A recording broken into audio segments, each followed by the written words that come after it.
Good evening and welcome to NTD News. I'm Stephanie Cox. Here are today's top stories. A nor'easter snowstorm barrels through the northeast states. It's expected to end tomorrow with delays and suspensions to New York's transportation systems. What does it mean for the Biden administration to propose an almost $2 trillion relief plan and reverse billions of dollars in spending cuts? We speak to a financial expert on these trends and what you can do to safeguard your money. Arrests are made after a group of progressive activists forcefully occupied a hotel in Washington state, demanding the county pay for emergency homeless shelters. A handful of GOP Congress members meets with pushback after voting to impeach former President Trump. One is being disowned by his family, another condemned, and a political action committee is targeting them all. And questions arise in China over a radical drop in cell phone service customers last year. It's raising suspicions over just how big the country's virus death toll is.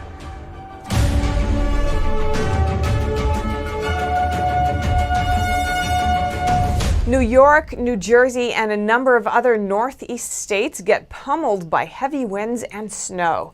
NTD's Miguel Moreno has more on the nor'easter and what New Yorkers should expect as they ride out the storm.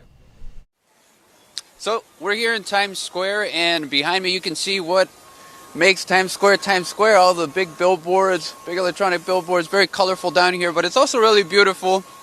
I know that it's nor'easter, it's a nor'easter storm, so a lot of places are being hit really hard with a lot of snow, especially in New York City. Some places in Queens I saw, and also in Long Island, have some flooding. So some places are being hit harder than others, but now it seems to be calming down a little bit. It's not as bad as it was, but Mayor Bill de Blasio has basically made these streets exclusive to essential travel only. This means that you can't actually be out here doing anything unless you have an essential job and you're doing your job.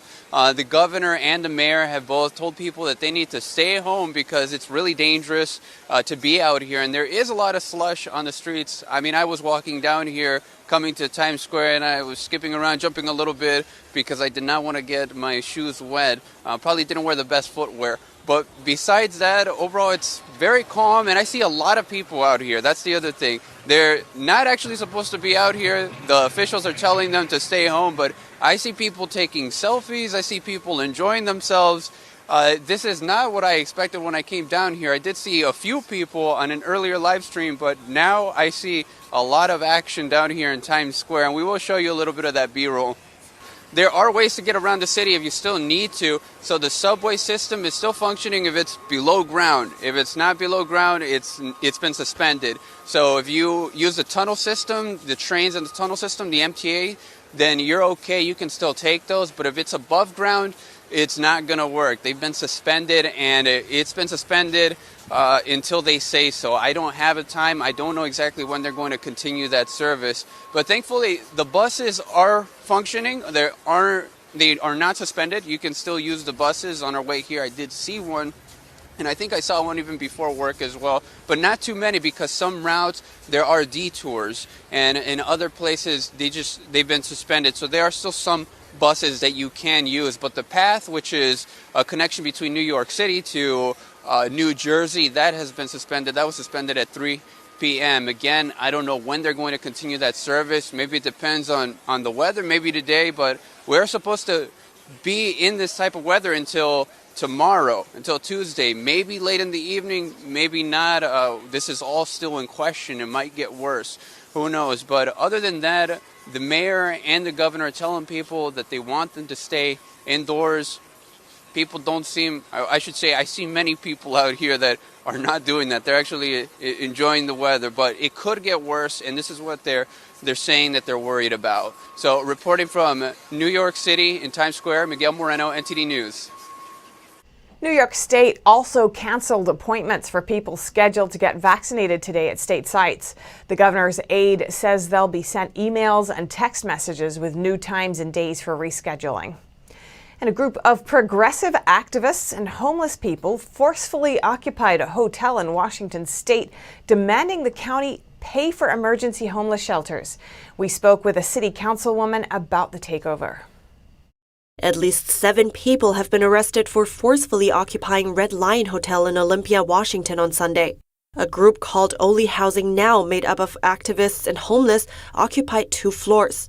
Some of the activists paid for one night's stay, but then refused to leave, demanding that Thurston County use federal funds to pay for hotel rooms for the homeless. A press release from the city says some of the 35 activists were armed with hatchets, batons, and knives. One employee was allegedly assaulted, causing hotel staff to flee to the basement until police arrived. The Olympian reports that the Only Housing Now organizer is part of a group called Olympia Anarchist Mutual Aid.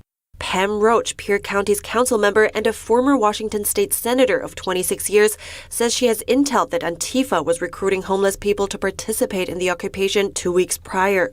My intelligence tells me that they had gone into the homeless camps trying to recruit people, and they were young people that they were able to recruit to take part in this Antifa-backed occupation of this hotel. A similar occupation happened last month in 5 Washington, when a motel was occupied by activists and homeless people for 4 days before police cleared it out. This time in Olympia, police cleared the business more swiftly, but there was still a delay of over 7 hours while officers waited for a search warrant. This is unbelievable. So even in this case, while they did act quicker than the police in Fife, they certainly had a greater threat than the one in Fife. There were no weapons at that particular venue, and yet they are here sitting back waiting for who? For a politician to say, go ahead. She says she thinks many liberal politicians in Washington are reluctant to act because they are concerned about how they will look to their voters. Roach says she thinks this happened because during the first occupation in 5, the occupants were allowed to stay in the motel while alternative housing was found for them. She says if you coddle people committing a crime, they will be encouraged to do it again. This time they are more aggressive in that they brought weapons in. They did have some resistance, but hours later, you have to get there immediately. If you call and you say to the police, I have an intruder in my home, you're kind of expecting that they're going to be there right away.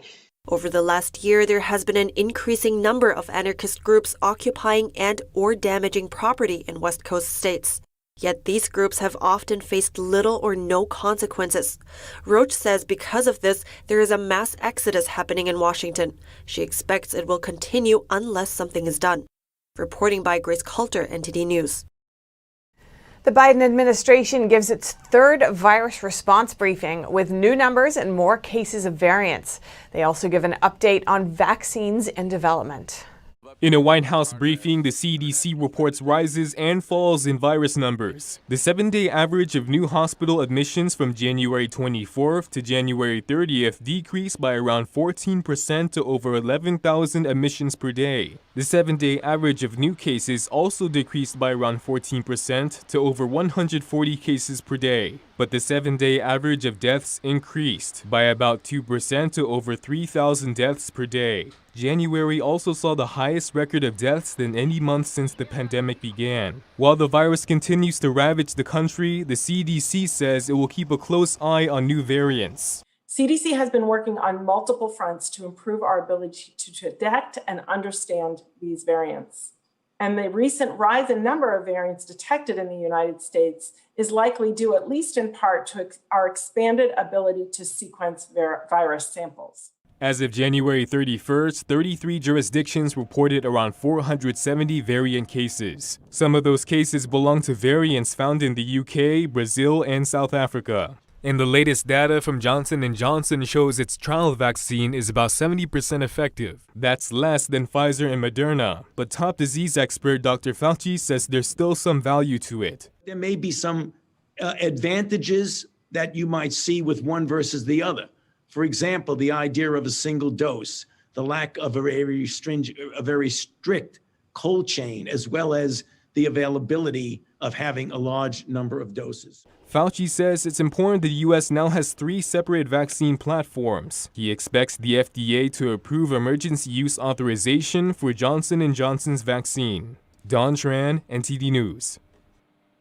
Some Republicans aren't happy with President Biden's CCP virus spending package, so they're proposing their own.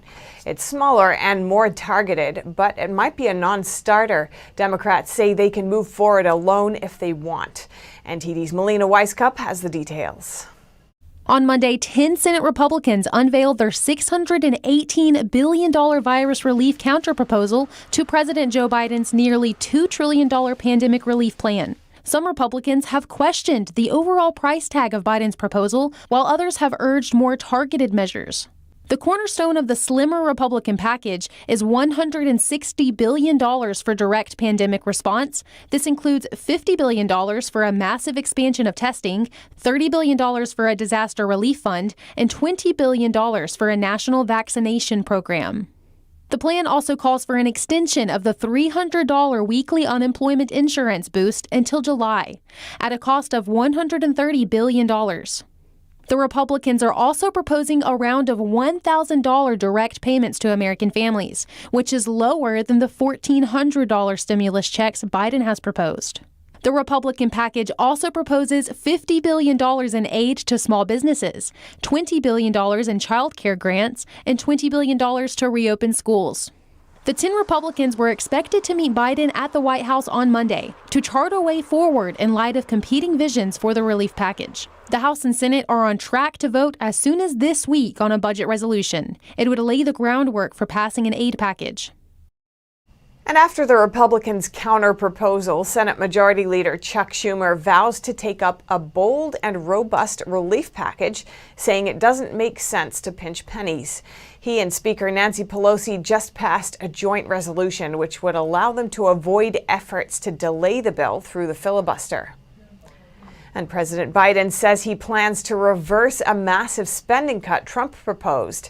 NTD's Christina Kim speaks to a financial expert on the new administration's recent budgeting moves.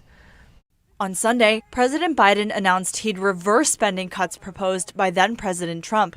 Biden told Speaker Pelosi he's withdrawing 73 proposed changes, which amounts to over $27 billion.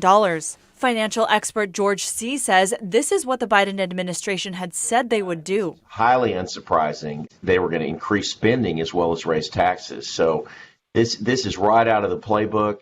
Trump unveiled his spending cut to the $2.3 trillion funding bill on January 14th to reduce spending in areas his administration deemed wasteful. This reduced spending would have impacted programs like the Peace Corps, the Commission of Fine Arts, and the National Endowment for the Arts and Humanities.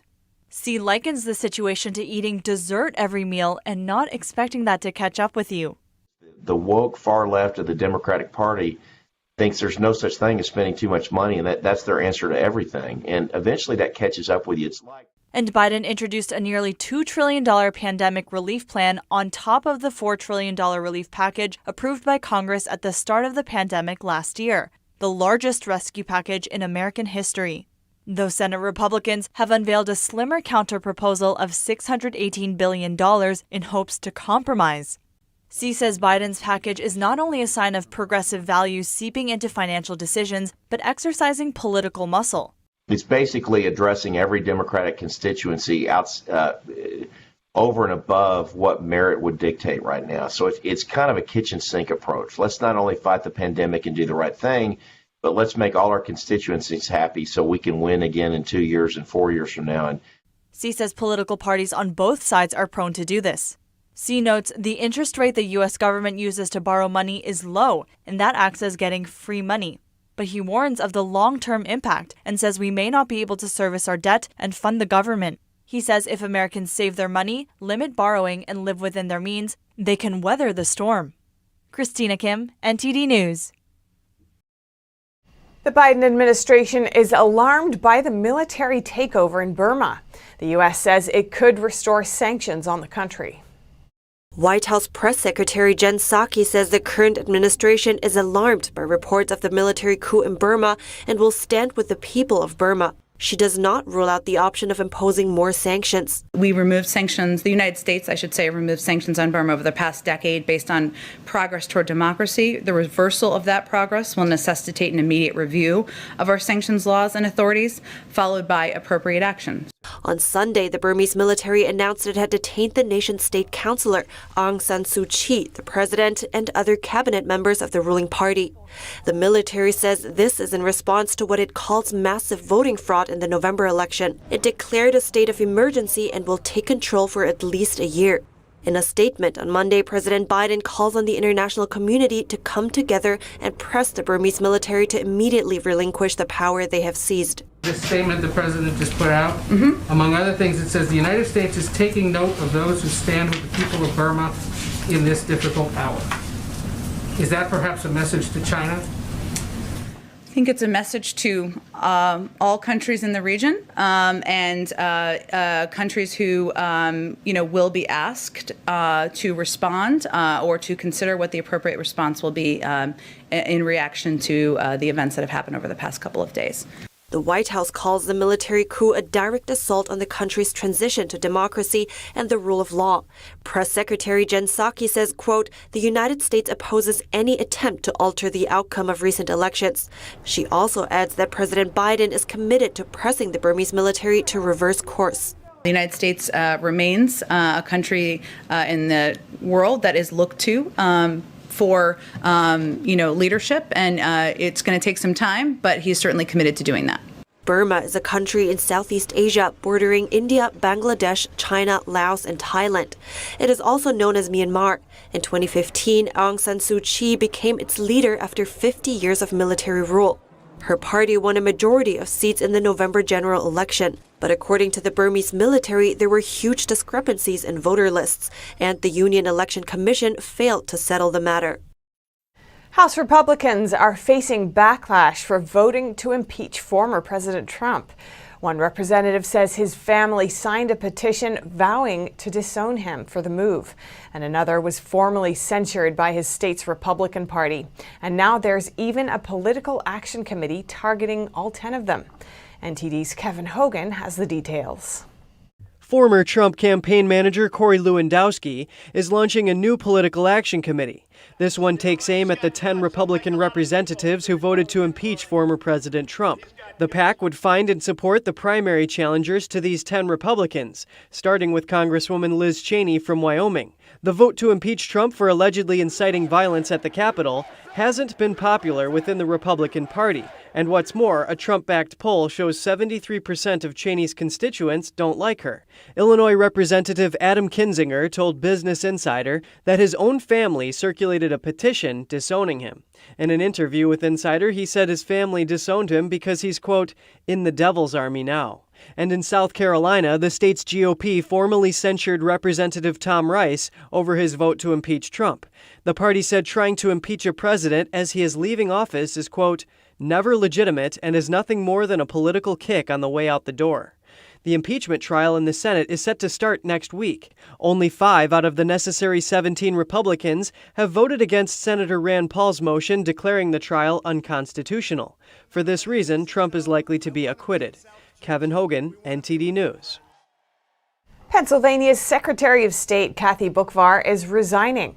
Her department reportedly failed to advertise a proposed constitutional amendment that would make it easier for child sex abuse victims to file against their abusers. Boockvar, who's also the state's top election official, has been a target for many who had election concerns. Pennsylvania's governor says her resignation has nothing to do with the administration of the 2020 election and defended their elections process as fair and accurate. Instead, Wolf says she's responsible for failing to advertise a proposed amendment to the state constitution, an amendment that would extend the statute of limitations for child sex abuse victims to file against their abusers. Boockvar says she accepts the responsibility, but adds she only became aware of the mistake last week. Her resignation will go into effect this Friday. And to carry on a protest from 2008, New Yorkers held a long Reoccupy Wall Street protest this weekend. The organizer tells NTD they want to show their frustration with trading apps like Robinhood, restricting individual investors from buying stocks like GameStop. NTD's Melina Weiskup reports. This extremely cold day here in New York City didn't stop these New Yorkers from coming out and protesting on Wall Street. They're calling for a fair playing field in the stock market for both big hedge funds and corporations, as well as just everyday people buying stock. The hedge funds are the riskiest of the risk takers in Wall Street. There's no doubt about it. They borrow money and then they short a stock that they may have originally sold you. Our contention would be that this is not what these guys are saying. It's not a free market. It's not a level playing field. It's very much rigged. And I think most people agree with that. So we're trying to build off of that. He's referring to the firms like Robinhood, who have stopped individual investors from buying stock from GameStop. Whether or not this hurts the little guy, it's up to the little guy to enter the market at its own risk and play the game just like everybody else. However, Robinhood said they had to restrict the stock purchases to comply with government financial requirements. There were just so many people buying the stock, the price soared from $17 to over $300. They're buying puts and calls, which are highly risky instruments. So that means for every dollar you put in, the amount of risk you have is much higher. While some agree stock trading apps shouldn't get in the way of the small investors purchasing stock, they offer a warning of caution. Less sophisticated investors aren't sure whether or not to hold or dump, and eventually these stocks are going to go back down. They're not valued at what they're trading at. And that seems to be playing out now. GameStop is down over 31% as of 4 p.m. Monday. That means if you invested $10,000 at the peak, it's now worth less than $7,000. And some say individual investors should be cautious about the money behind the platform where the stock frenzy started. And Reddit has a big investment from Tencent. So some of your viewers might know that Tencent is a Chinese company. As of Monday, the investors are still restricted from buying the hot stocks. Melina Weisskopf, NTD News. Financial services company Citadel is once again in the middle of a Wall Street drama. This time it's over silver.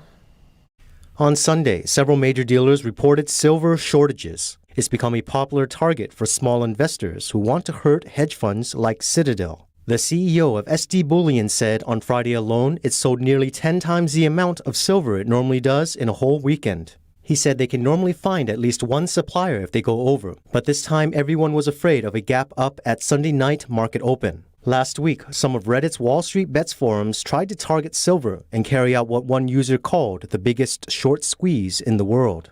But now others are pleading to avoid the trade because it might benefit Citadel. On Sunday, one user wrote, "Citadel is the 5th largest owner of silver. It's imperative we do not squeeze it." But either way, one expert told Bloomberg that Reddit users would have a hard time making an impact in the silver market. John Feeney said, "Silver's market cap is too large and those on the forums typically want to see quick gains, so I wouldn't read into it too much." But stockbroker Peter Schiff says Reddit users are getting smarter. He said silver stocks are actually cheap and represent good investment value. The fact that some investors were foolish enough to short these stocks makes their trade even better. Up next, a new survey shows over a quarter of Americans said the virus pandemic strengthened their religious faith. And jazz legend Tony Bennett's family shares his battle with Alzheimer's disease. More on his diagnosis and how he's been doing when we return.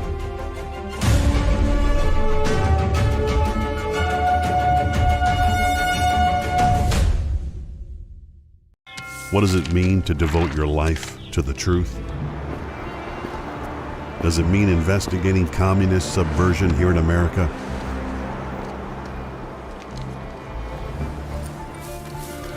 Does it mean exposing the deadly fentanyl crisis in the Midwest?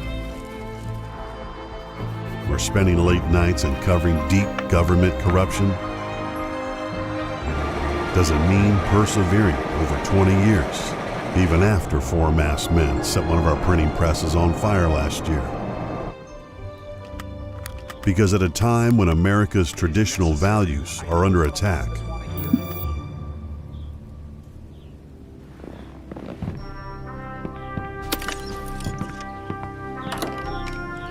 it's the responsibility of righteous journalists to uphold truth and tradition.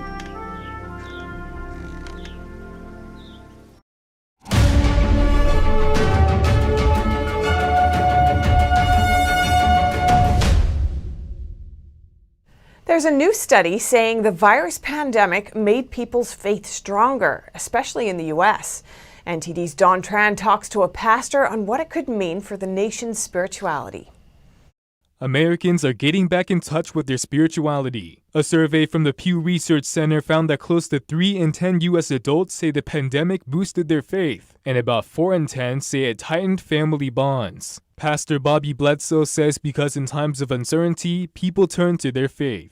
If you can't control your situation in the normality as you used to, it tends to cause people to press into their deep-rooted belief systems. For Christians, Bledsoe says, the trials and uncertainty have brought them closer to God and to their families. We find ourselves more time together as a family. We find ourselves less time doing things we normally would waste time doing.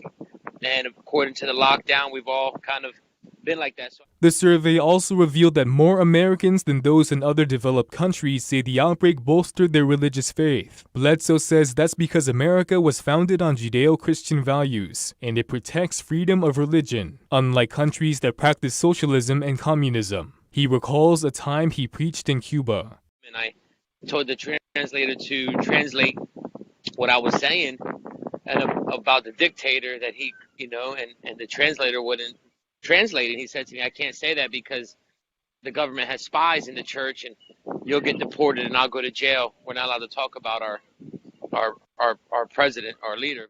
Some say faith during the pandemic has fostered both positive and negative outcomes. Regardless, Bledsoe says we all have a deep-rooted connection to a higher power. The pastor says he thinks the church could be persecuted for defying government regulations, but that it will also see its greatest hour.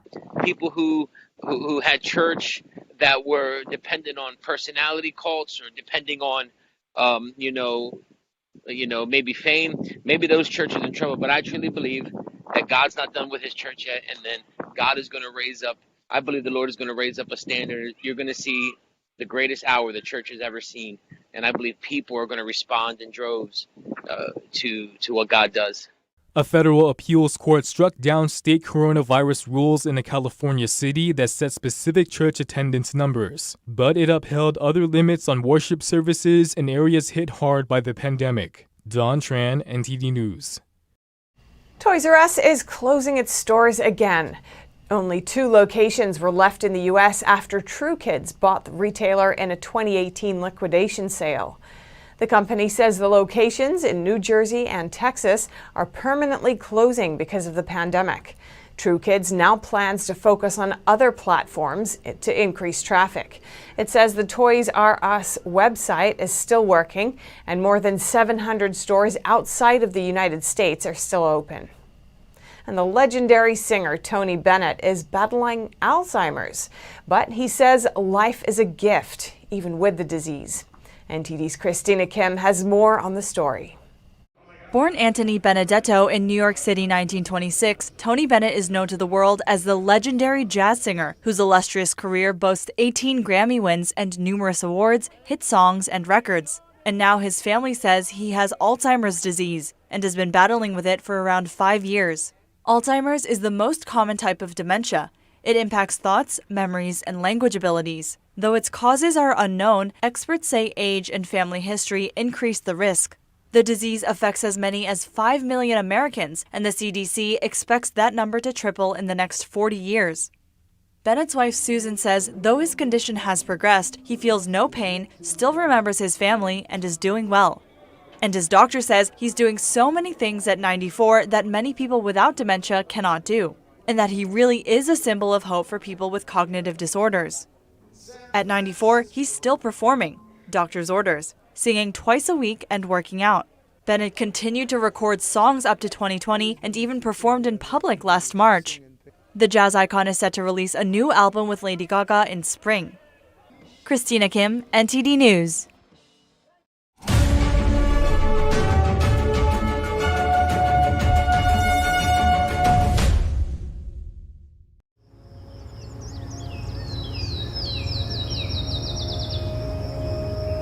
It's a very fragile moment the artist captured in these sort of icy light, but it warms up when it hits her face, her skin. You can see the artist's love for her daughter and how gentle the light is on her face and how sweet she looks.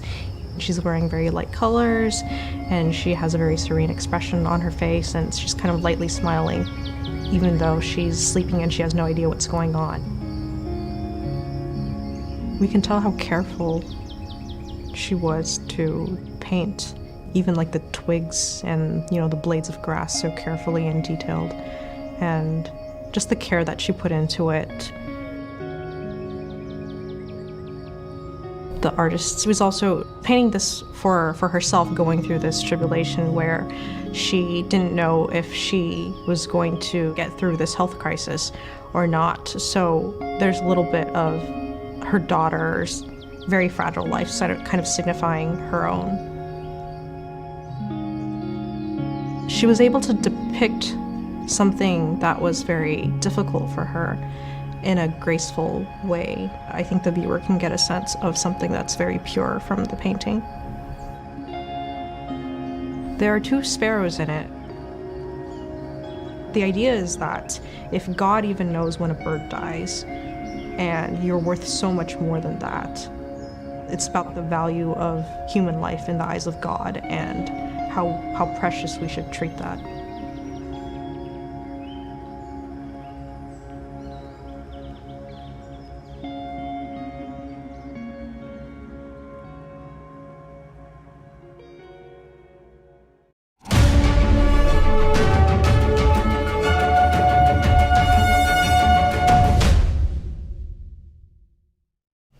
In China, the waters of several major rivers are turning red. NTD's Tiffany Meyer has more details on what's behind the unusual sight. Certain parts of 3 rivers in China have turned red recently. This is apparently due to high concentration of a rare metal. One of the rivers is Jialing River, a tributary of the Yangtze River. Abnormal thallium concentrations have been detected and the rivers appear red. Thallium concentrations in these rivers reportedly exceed the standard by 1.7 times. Thallium can be used as a strong nerve poison and cause acute poisoning. Chinese authorities reported last week that the pollution is caused by pollutants from 2 metal-producing companies. Rainwater in the factory area apparently pushed the thallium-containing pollutants into the rivers. A team of experts from the World Health Organization are getting to work in Wuhan. So far, they've visited hospitals and local markets after 2 weeks mandatory quarantine. Over the weekend, the team inspected the seafood market, thought to be at the center of the initial Wuhan outbreak. They were there for about an hour. Public access to the Huanan seafood market has been restricted since its closure early last year. The experts also visited a hospital that treated early CCP virus patients. Doctors at Jingyin Town Hospital had collected samples from patients sickened in late 2019. Journalists have been kept away from the WHO-led group since members were released from hotel quarantine. The team's full field work itinerary has not been released. Journalists have been spotted driving behind the WHO experts' vehicle in order to find out where they're headed. The team is in the city to investigate the origins of the virus. They reportedly focus on analyzing research done by the Chinese side. The current trip won't include conducting independent studies. The WHO said team members would be limited to visits organized by their Chinese hosts, and that they wouldn't have any contact with community members or relatives of virus victims, citing health restrictions. China reports a radical drop in cell phone accounts last year, a whopping 5 million. This raises doubt over the real number of virus deaths in the country. China recorded a drop of 5 million cell phone customer accounts in 2020. That's according to data from the country's 3 largest cell phone operators. The 3 dominates the Chinese market. The drop is quite unusual. That's because phone accounts increased by over 60 million in 2019 and 120 million in 2018. Chinese authorities said earlier last year the drop in phone accounts may be caused by a slowing economy. But the regime reported a 2.3% year-over-year GDP increase in 2020. Authorities also said some Chinese people have multiple phone accounts. Some may have canceled their second accounts during the pandemic. But the demand for phones actually increased since the beginning of last year. That's due to the regime's virus monitoring policies. These policies have made cell phones necessary for almost every single person in China. In order to go to work, take public transport, or even buy groceries, people in China have to show a so-called health code on their phones. It shows their testing result and travel history. The policy has forced many elderly people and children to get phones. So why has the number of phone customers decreased so much despite the increasing demand? The sharp decline may hint at more CCP virus deaths than Beijing admits. Many have long questioned the official number reported by the CCP. With a population of over 1.4 billion, the country reported fewer than 5,000 deaths. That's a strikingly low rate compared to other countries. Italy, for example, has a similar proportion of elderly people and a more advanced healthcare system. But the country's mortality per 100,000 people is over 400 times more than that of China. Penny Zhou, NTD News. Coming up, United Airlines warns thousands of workers that they could be furloughed. And now aviation unions are asking Congress for billions more in aid. That and more after the break.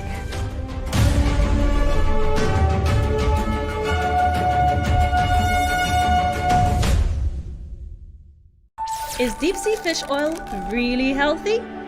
Due to pollution in the oceans, most fish contain heavy metal elements and radioactive substances. That's why it's so important to choose a pure source of omega-3. Puritang green vegetable omega-3 is made from purslane and perilla seeds, which are rich in nutrients and minerals, especially vitamins A, D, E, calcium, and iron.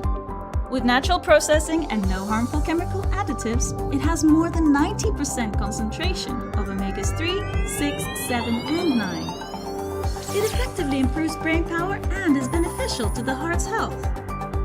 Puritang omega-3 does not smell of fish and contains no pollutants, so both adults and children can safely and easily consume it over a long period of time.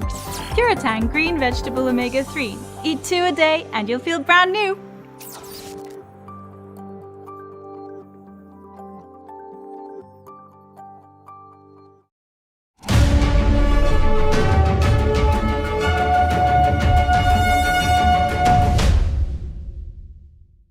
United Airlines says it warned some 14,000 employees about possible furloughs. It says once a second round of payroll support expires, airlines could be forced to make drastic new cuts. United told employees that despite the vaccines, demand for air travel still hasn't risen. 2 union leaders representing 75,000 flight attendants have asked lawmakers to extend the payroll support program. They hope Congress will give another $15 billion to fund jobs at least through September 30th. Union leaders say the alternative is mass layoffs starting in April. And home prices in Seattle are climbing at a faster rate than almost anywhere in the country. NTD's Echo Liu reports from Washington State.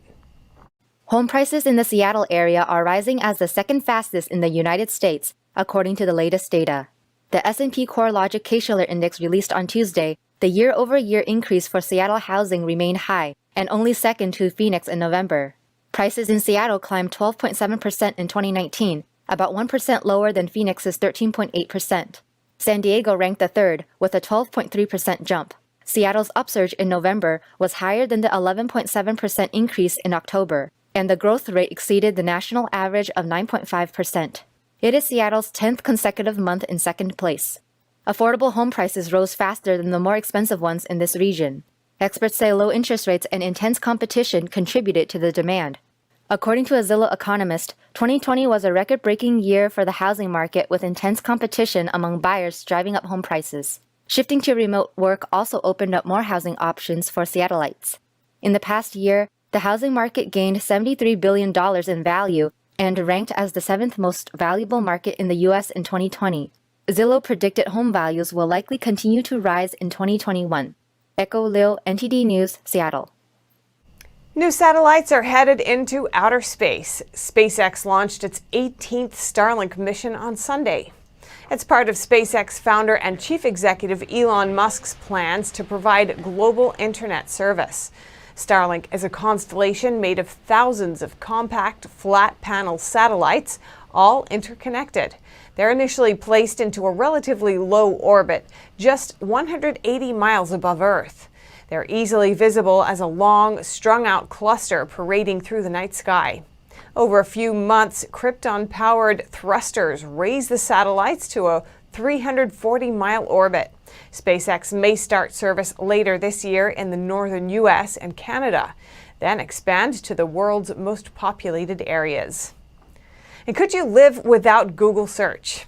Australia's Prime Minister says Microsoft Bing search engine thinks it can fill the gap if Google pulls out of the country. NTD's Patrick Hayden has the details. Australian Prime Minister Scott Morrison spoke to Microsoft's CEO over the weekend about filling the Google gap. That's if Google terminates its search services in Australia. I tell you, Microsoft's pretty confident. Well, I spoke to Satya the other day. There was a bit of that. Google has threatened to pull its services if Australia goes ahead with plans to make tech giants pay for news content.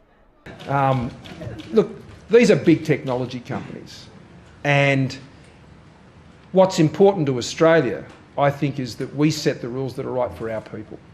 Both Google and Facebook failed to reach an agreement with Australia's domestic media on revenue sharing. And having a news environment in this country that is one that is sustainable and is supported commercially, then this is vital to how democracies function. The Australian newspaper reported that although Microsoft's search engine Bing is the second most popular search engine there, it holds less than 4% market share. Google says it has a 95% market share. A Microsoft spokesman said, "We recognise the importance of a vibrant media sector and public interest journalism in a democracy, and we recognise the challenges the media sector has faced over many years." Google declined to comment about the news. Facebook, which is also affected by the code, reached out to Australia's treasurer over the weekend. No, Mark Zuckerberg didn't convince me to back down, if that's what you're asking. Australia's Prime Minister also said he'd like to see more alignment between the world's economies on antitrust and competition policy issues. Reporting by Patrick Hayden, NTD News. Up next, UK Prime Minister Boris Johnson says he can't give concrete dates for lockdown lifting as the infection and hospitalization rates are still very high. And Hong Kong residents can now apply for a new visa to settle in the UK, but their views on migrating to another country are mixed. That and more when we return.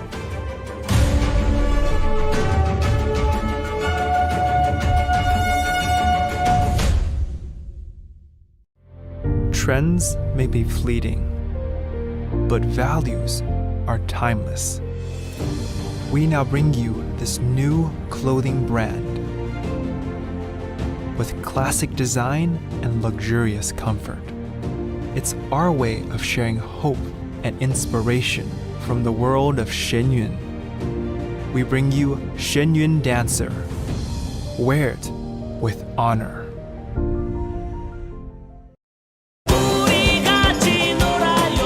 마루 유치원 폐쇄 명령서입니다.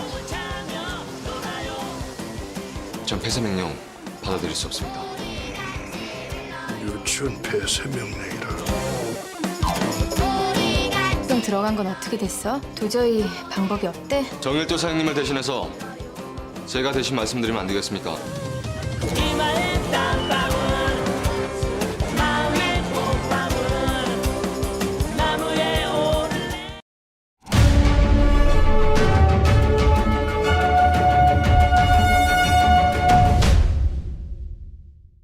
New cases of COVID-19 in the UK hit a 7-week low, but community cases of the South African variant are triggering mass testing in 8 areas. NTD UK's Neil Woodrow will bring us more news from Europe. Prime Minister Boris Johnson defended his decision not to ease restrictions. While infection and hospitalisation rates are falling, they are still at too high a level, he said. High level. And so the risk is that if you take your foot off the the throat of the beast, as it were, if you allow things to get out of control again, then you could, alas, see the disease spreading again fast before we've got enough vaccines into people's arms. Johnson is expected to release a plan for easing the lockdown at the end of February. The pandemic is impacting our daily lives and how we handle death. Funeral workers in East London told NTD's Jane Werrell what it's been like to support those who've lost their loved ones. Funeral workers are often not recognised as being on the front lines of the pandemic. In times where we have this national pandemic, it has been exhausting. This company in London say their workload has been double than normal. This second wave, these last few months, have seemed worse than this time last year, like March last year. There are also cases of perfectly fit people catching COVID and not coping, which I don't think we saw here in that first wave. Not long after we arrived, a Ugandan family mourning their loved one. They agreed we could film as they left. They looked at it that their mother would feel it's important that the story is told. You know, the mere fact that her life was cut short through COVID.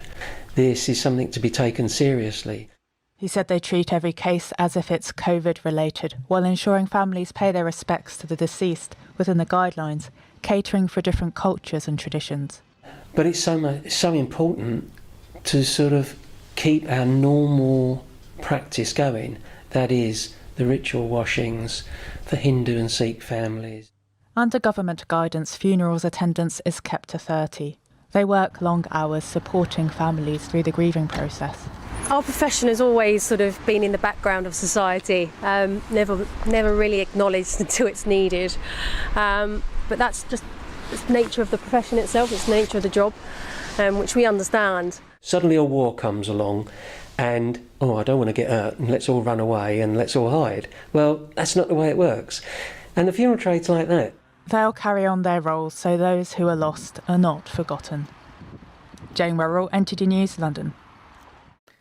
After just 1 month of post-Brexit trading, British logistics expert John Swallow sees exports dive, prices rise and more overload in general. NTD's Trevor Piper has more. British exporters now need to complete customs and safety declarations, health checks and rules of origin details to trade with the EU. You know, people built their businesses around that free-flowing, channel.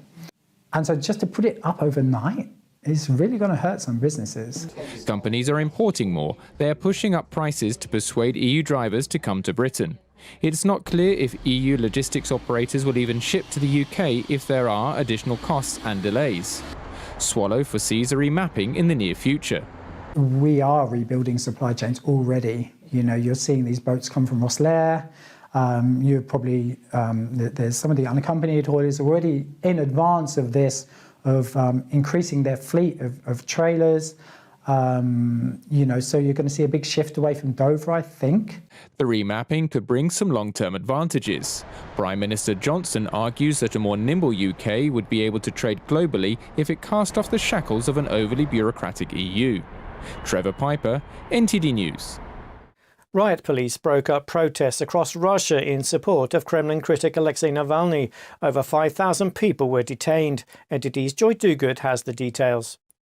People braved the bitter cold on Sunday to demand authorities set Navalny free. In Moscow, police reportedly used tasers and batons against protesters. They sealed off streets near the Kremlin, closed metro stations and deployed hundreds of riot police. For many, Navalny's imprisonment has triggered demand for civil rights across the board. The situation with human rights, the lawlessness that is happening here, unjust decisions, there are many reasons, including personal ones. I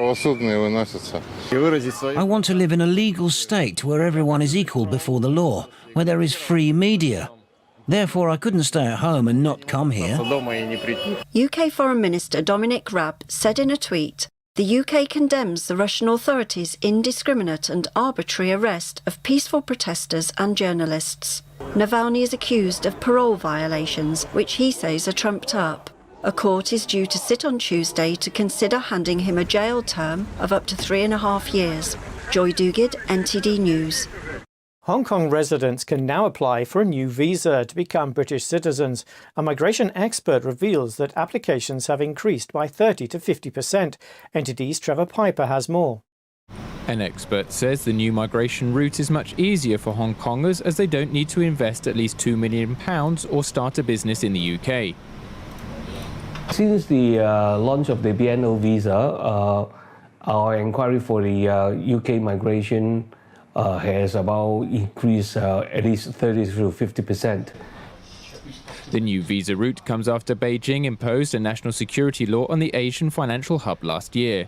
The route allows those with British National Overseas or BNO status to live, study and work in the UK for 5 years, then settle here. Opinions on the streets are mixed regarding the opportunity to become British citizens. I think comparatively it's still better than Hong Kong. For example, for young people like us, we don't know how to live or survive here, so I would consider this method.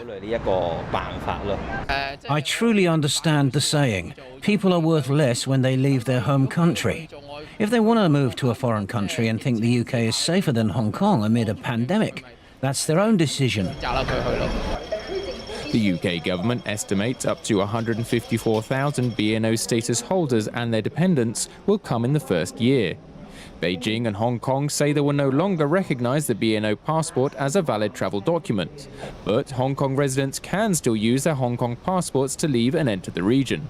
Trevor Piper, NTD News.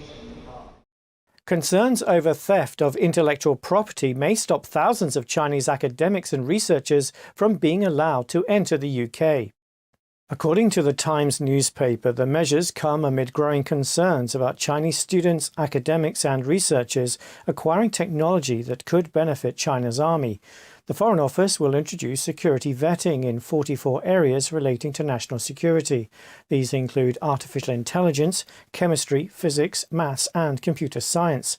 For those who already are working or studying in the UK, their visas might be revoked if they are deemed a risk. Visa applicants will have to disclose extensive background information and details of their proposed research area. Sunday morning, Parisians saw about 700 vintage and classic vehicles during the 21st Winter Paris crossing. Buses, motorbikes, cars and even tractors made their way proudly along the beautiful streets. The 20-kilometre route takes the annual motorcade past many famous Parisian landmarks. Sitting next to his dad in their Jeep, this student expresses his delight. It's just this, living in the moment, breathing fresh air, driving down the world's most beautiful avenue in an old car. That's enough for me. The participants gave up their usual group gatherings in order to observe social distancing measures, but they're still being allowed to stop along the itinerary. That's all for today from NTD TV UK News. See you tomorrow. And still to come, giant pandas are frolicking in the snow. The pair is staying at the Smithsonian National Zoo in DC. See them in action after the break.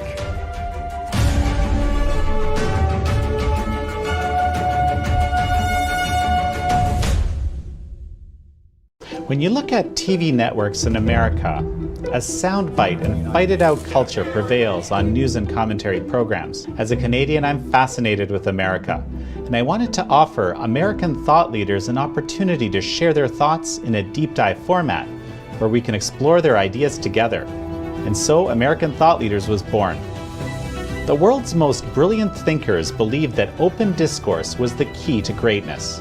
However, all around the world, we see that discourse is being stifled and political agendas have subverted media. The Epoch Times launched its Global Thought Leaders program to bring back this great tradition of free thought. As the host of American Thought Leaders, every week I interview some of the most intriguing minds on the most pressing issues of our time. Be sure to check out our new episodes every week.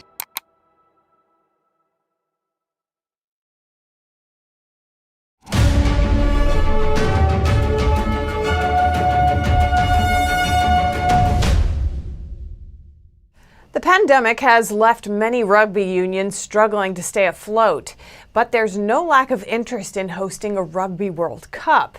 That's because of the financial benefits it brings. NTD's Eddie Aitken has the story. The next Men's World Cup will be held in France in 2023. The Games governing body is looking for who will host the 2027 and 2031 tournaments as well as the women's events in 2025 and 2029. Russia and Australia have already put their names in the hat for 2027. The head of Rugby World Cup expects more to follow. There's strong interest, really strong interest, which is great. So that's our sort of starting point, and we're really thrilled. World Rugby did well financially in Japan in 2019. Those funds now aid struggling unions. Gilpin recognises the strains member unions are under. As we look to the future, even though those unions that are interested are currently under a lot of pressure, and their resources are currently under a lot of pressure, I think many of them, would see actually future hosting as a real kind of horizon beyond all of this. A decision on who will host the men's and women's World Cups will come in 2022. Eddie Aiken, NTD News. Pandas in Washington's Smithsonian National Zoo are enjoying the winter storm in a big way. They slipped, tumbled, and rolled in the snow on Sunday. Ready and slide! These giant pandas are enjoying the snow. They're putting their arms up in excitement, taking turns sliding down the chilly slopes headfirst and doing several rolls. The pandas are on loan from China's Wildlife and Conservation Association. They'll stay at the Smithsonian Zoo through 2023. You can watch them on the zoo's live Panda Cam. And that's all for today's news. Thanks for tuning in. I'm Stephanie Cox.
Hi, we're happy to announce that you can also catch us on cable TV now. Millions of households already choose us as one of their trusted news sources, and you can too. You can watch us in Chicago, Washington, D.C., New York, and many other cities as well.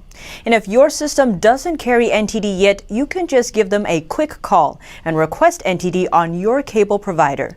Thank you for watching. See you next time.